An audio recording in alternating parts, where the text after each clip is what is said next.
Welcome, Northwest ISD parents, to another edition of Thinking Math Together. My name is Shelley Ingram, Elementary Math Coordinator here at Northwest. And I'm Casey Rogers, the Elementary Math Coach. Today, we're going to be talking about ways that you can build fact fluency with either your kindergartner or your first grader. Now, think about our geometry vocabulary video that you looked at a couple of weeks ago. In that video, we talked about the importance of memorizing some things, having that automatic recall, but also that thinking piece. Whenever we talk about fact fluency, that's what we mean. Kind of bringing together the idea that we want our kids to quickly have those facts, but that we want them to have the thinking behind it as well. So let's start with kindergarten. So in kindergarten, the end of year expectation is that we want our students to be able to know their parts of 10, and with some automaticity by the end of the year also, but with concrete models for sure. So one way that we could do that is with a simple activity using something that we all have at home, some pennies. I have here pennies, and I'm just gonna model this with you. So can you tell me how many pennies I have here in my hand? Sure. 1, 2, 3, 4, 5, 6, 7, 8, 9, 10. 10 pennies. And that really is important for you to have your child to verify that there are actually, in fact, 10 pennies in your hand. So we're going to play a game. I'm going to put some pennies in my other hand, and I'm going to hide them behind my back. And your job is to figure out how many am I hiding. Okay. So let's see. So how many do you think I'm hiding? You're hiding 4. And you are exactly right, because 6 and 4 equal 10. Something that Casey just did is really important, and it's something I think that in math we have a tendency not to think about. Whenever we're helping our children learn to read and write, we do a really strong job at home of modeling that language. Even when we don't mean to, we're talking to them, we're having them talk back to us all of the time. That's building language. And what Casey just did was she built language around math. By looking at those two groups and saying 6 and 4 are 10, 6 and 4 make 10, those are ways that we start helping our students connect language to some of those symbols that they're going to have to be working with later. Exactly. So another way that you can work with your kids on their facts in even kindergarten is by using something we all also have, our fingers. So I'm going to hold up some fingers, and then I want you to tell me and show me how many more fingers you need in order to get to 10. So let's do... So 7 and 3 make 10. Now we could also do it other ways where I could show something like... So your 6 can be represented in multiple different ways. And you could even kind of make that into a game with trying to add in some variety. So showing that this is still 6 and another 4 make 10. So we take what we just learned in kindergarten where we're looking at building those parts of 10 with concrete models, getting them really automatic with that. And we're going to extend that in first grade. Students are still working within parts of 10 for fluency. However, this year, they're sometimes using those concrete models like they did in kindergarten, but then sometimes they're not using those concrete models. The other thing that is different in first grade is that we're not just working with 2 add-ins, like 5 plus 6 is 11. We're working with 3 add-ins. So that would just be 3 plus 2 plus 1 is 6.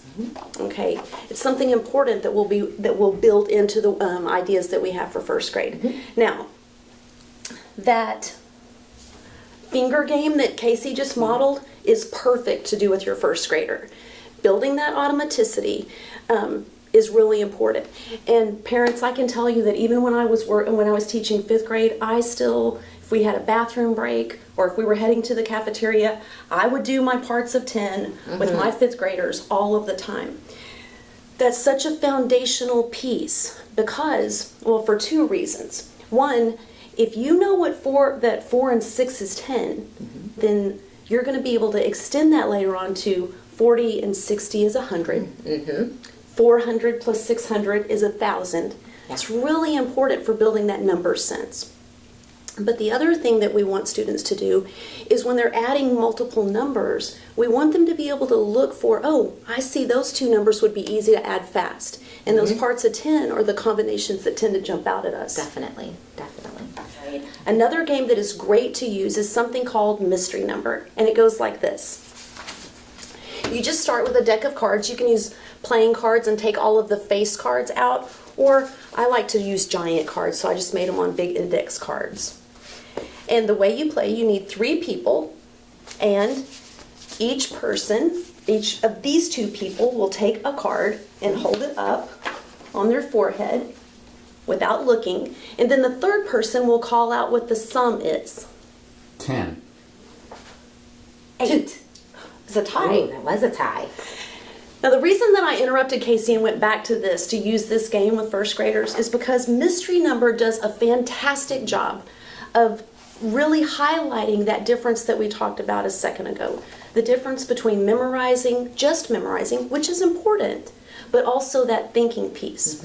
I want you to think that if this had been a flashcard, 2 and 8 is 10, and that's good. But watch again the kind of thinking that happened whenever we did this. I put my card up. Our sum person called out the sum 10. So in my head, I'm thinking to myself, okay, I know the total is 10. I know Casey has 2. So what plus 2 makes 10? Oh, it's 8. We're still working on that 2 plus 8 fact, but at the same time, we're also working on a really important relationship, that addition and subtraction relationship. How do they go together? Definitely. You know, Casey, we've shared some great ideas so far with our parents about things that they can do at home. I don't know about you, but I spend just as much time in my car as I do at my house. And I'm sure that that's true of you all as well. So what we decided was we would come up with a couple of little things that you could do safely in your car.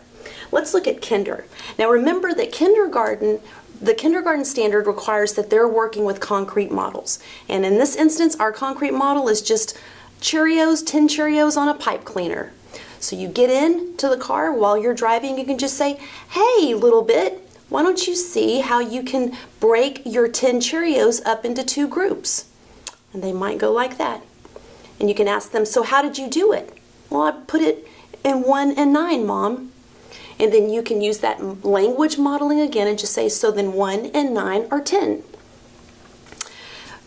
These ideas, we've got one for first grade as well. Both of these ideas are available through your child's school or your child's teacher, and also on the Northwest Elementary Math website. Today, we've shared with you some ideas that you can use to build fact fluency with either your kindergartner or your first grader at home or in the car. All of the directions and resources that we've talked about today are available at your child's campus, through your child's teacher, or on the NISD Elementary Math homepage. Thank you so very much for the time that you've shared with us. The feedback that we've gotten on the geometry vocabulary video has just been outstanding, and it just underscores what we already know. Here in Northwest, we have the best parents around. Thank you, and we'll see you next time.